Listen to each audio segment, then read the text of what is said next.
What happened while we were away brought to you by the baby killers. Radical pro-baby killing proponents have spent the last 48 hours in a demonic seethe. We'll start with Senator Elizabeth Warren, who had a powwow with radical abortionists in front of the Supreme Court. Angling for decades now, and we are going to fight back. California Governor Gavin Newsom tweets, if men could get pregnant,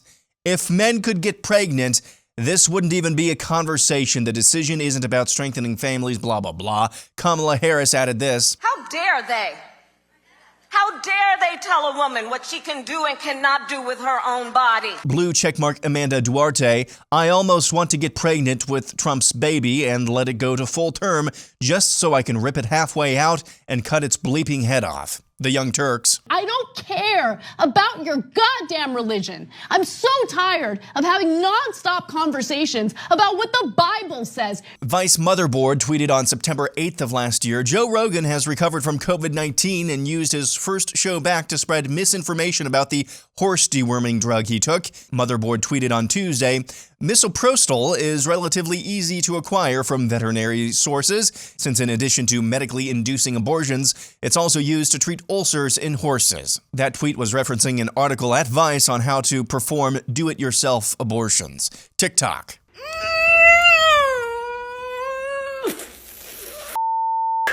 We're going back into a Handmaid's Tale society. We're now back in the dark ages. I don't understand why this country hates women so much. Pro-baby killing rioters smashed windows on a police car during demonstrations in LA. In New York City, here's Joe Biden. Go back and look at the opening comments with Bork Biden when I was questioning him as chairman.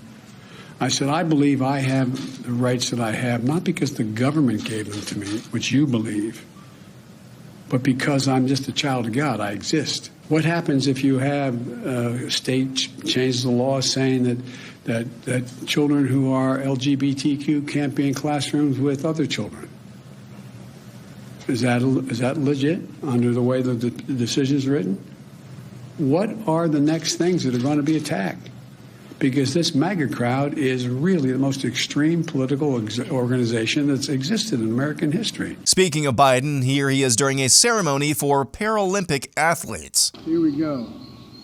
Don't jump. Maryland Governor Larry Hogan spoke recently about the dynamic shaping up within the Republican Party. We won't win back the White House by nominating Donald Trump or a cheap impersonation of him. I suppose you think you're the one to do it.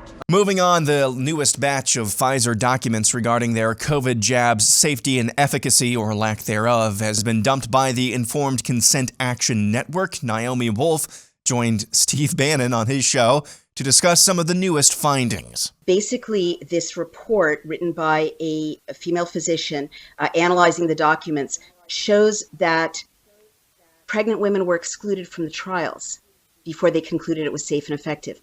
They concluded it was safe and effective based on mice and the autopsies of mice fetuses. And that horrifically, the Department of Defense data shows that female soldiers' pregnancies are experiencing an absolutely catastrophic rate of abnormalities. So that's cool. And finally this for some whiplash. At a recent Major League Baseball game between the New York Yankees and the Toronto Blue Jays, Yankees slugger Aaron Judge hit a home run that was caught by a Blue Jays fan. Check out what happens next.